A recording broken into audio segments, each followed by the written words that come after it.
भूतिया किसान। वो चबूतरे के पास वाली जमीन आज मेरी हो ही जानी चाहिए भानु। इस बार अगर वो जमीन मेरे हाथ नहीं लगी तो अच्छा नहीं होगा। पर बॉस मैं क्या करूं? वो किशोर तो गेंडे की चमड़ी का है, बाटली में उतर ही नहीं रहा। अब लगता है कि शक्ति को ही मैदान में उतरना होगा।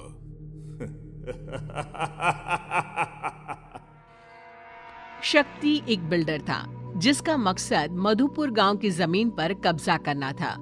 वो हर बार किसी न किसी किसान को अपने जाल में फंसाता और उसकी जमीन अपने नाम कर लेता।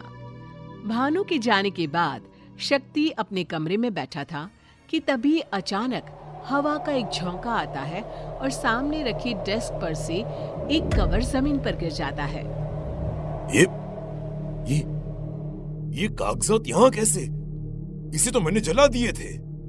तभी कमरे की खिड़कियों के दरवाजे जोर जोर से खुलने और बंद होने लग जाते हैं। ऐसा लगता है मानो एक पल में ही सर्दी आ गई हो। सीलिंग पर लगा पंखा जो बंद था अपने आप घूमने लग जाता है। ये अचानक पंखा कैसे चालू हो गया?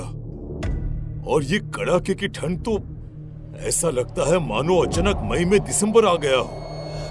शक्ति अपनी अलमारी खोलता है और काले रंग का सूट निकालकर पहन लेता है। Wilson is back. अब किशोर को ठगने का समय आ गया है।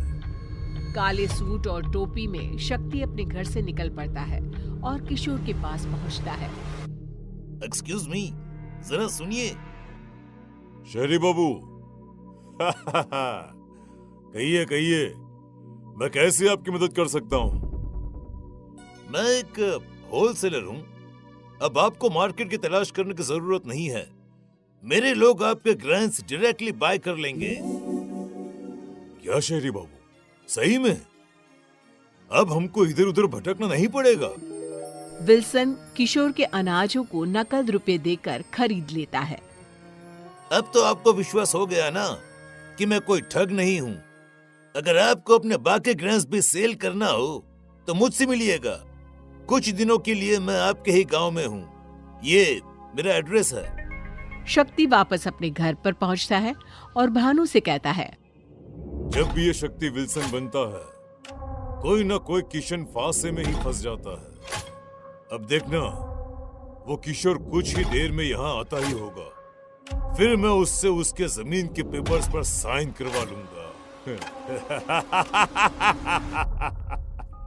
तभी दरवाजे पर दस्तक होती है और किशोर अंदर आता है। बाबूजी हमको अनाज बेचना है। क्या करना होगा उसके लिए? शक्ति भानु को देखकर मुस्कुराता है और उसे बाहर जाने का इशारा करता है। इन पेपर्स पर साइन कर दो किशोर। फिर जब भी तुम्हारे खेत में अनाज उगेंगे मैं उन्हें खरीद लूंगा।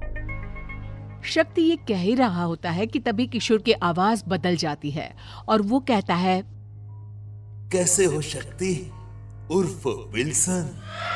कौन शक्ति? मैं विल्सन ही हूँ। धीरे धीरे किशोर का चेहरा बदलने लग जाता है। वो एक बूढ़ा किसान जैसा दिखने लग जाता है। विजय, तुम तो मर चुके थे।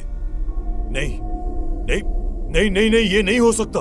शक्ति बहुत डर जाता है और बाहर भागने की कोशिश करता है। विजय पास ही पड़े बुक सेल्फ की ओर देखता है और वो शक्ति के ऊपर गिर जाता है। जाने दो, मुझे जाने दो, छोड़ दो मुझे। मुझसे गलती हो गई भानु, मुझे बचाओ भानु।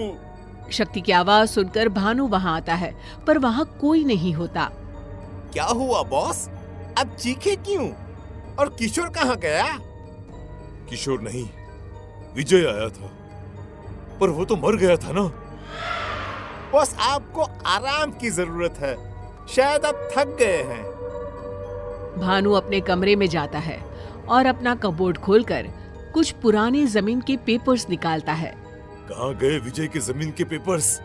यहीं तो रखे थे। नीचे कैसे पहुँच गए? तभी सभी के सभी पेपर्स में आग लग जाती है। अरे ये सब क्या हो रहा है? आग कैसे लग गई पेपर्स में? अब इतनी मुश्किल से तो प्रॉपर्टी हड़पी थी मैंने। भानु! ए भगवान, ये क्या हो गया बॉस? किस कल मुहे की हाय लगी है आपको? मेरी हाय लगी है शक्ति तुझे। मैं मर गया, अब तू मरेगा। बहुत लोगों को लूटा है तूने, हमारी जमीन खा गया तू। विजय, विजय ये तुम हो ना?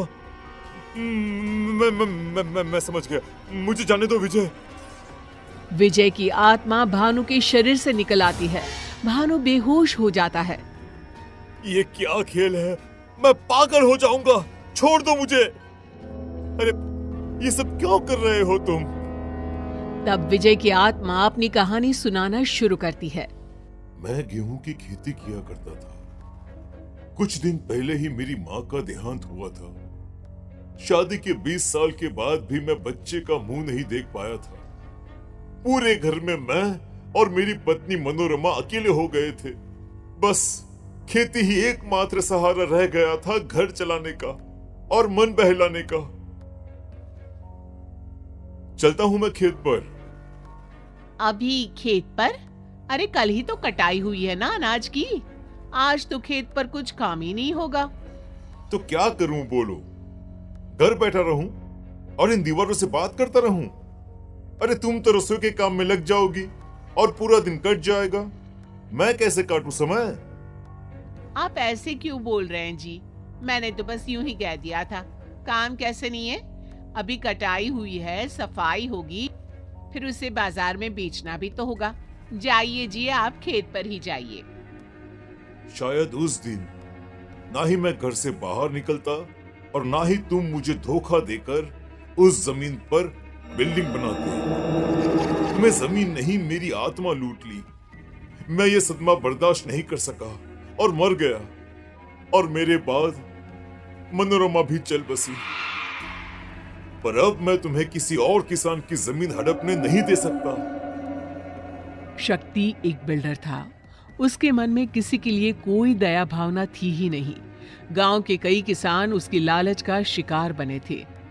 पर जब अपनी मौत को वो सामने देखता है तो वो डर जाता है और सभी के सामने वो गलती मान लेता है और सभी किसानों को उनकी जमीन वापस भी कर देता है। और आखिरकार मधुपुर गांव फिर से खुशहाल हो जाता है।